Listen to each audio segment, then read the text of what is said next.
Before Isaac's birth, God informed Abraham that he was about to destroy Sodom and Gomorrah because of their great wickedness.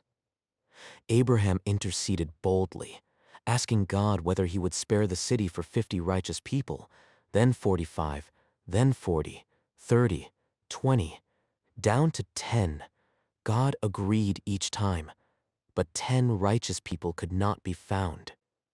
2 angels entered Sodom and were taken in by Lot. The men of the city surrounded them with violent intent. The angels struck them blind and told Lot to flee with his family without looking back. Fire and brimstone rained down on Sodom and Gomorrah. Lot's wife looked back and was turned into a pillar of salt. Abraham sent his servant to his homeland to find a wife for Isaac. The servant prayed for God to show him a sign. The girl who offered water to his camels as well would be the chosen one. He thus met Rebekah, who became Isaac's wife. Rebekah gave birth to twins who were already struggling with each other in the womb. The firstborn was Esau, red and hairy, then Jacob, who was grasping his brother's heel. Esau was a hunter, Jacob a quiet man. One day, Esau came back from the fields starving and sold his birthright to Jacob for a bowl of lentil stew. Then, with Rebekah's help, Jacob deceived the old blind Isaac by disguising himself in goatskins to seem hairy, and thus obtained the blessing meant for the firstborn. Esau swore revenge.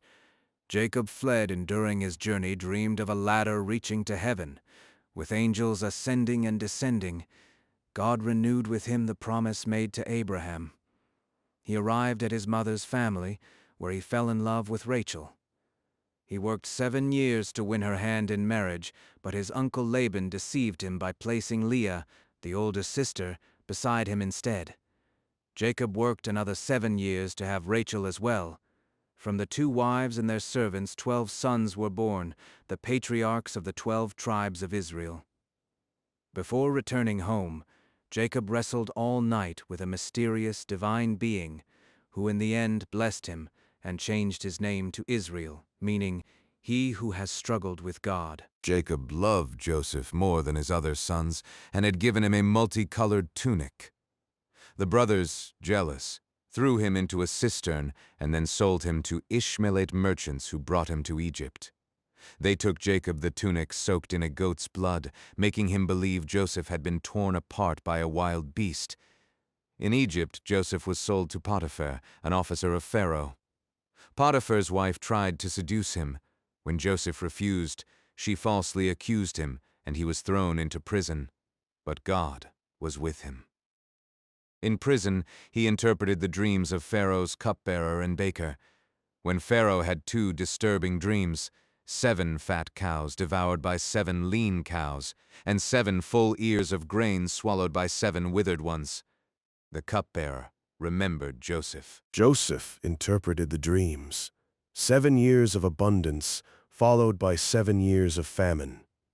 Pharaoh appointed him viceroy of Egypt, second only to himself. During the years of plenty, Joseph amassed enormous reserves of grain. When the famine struck Canaan as well, Jacob sent his sons to Egypt to buy grain. Joseph recognized them but did not reveal himself, tested them in various ways, and finally could not hold back his tears. He revealed himself to his brothers with the words, "I am Joseph, your brother." He forgave them, explaining that it had been God's providence guiding everything.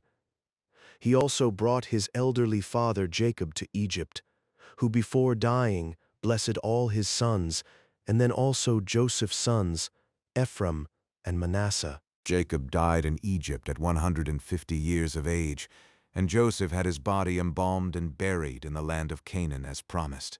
Joseph too died at 110 years old, but not before saying to his brothers, "God will surely come to your aid and bring you up out of this land, to the land he promised to Abraham, Isaac, and Jacob." Genesis closes thus, with a people in Egypt and a promise still open.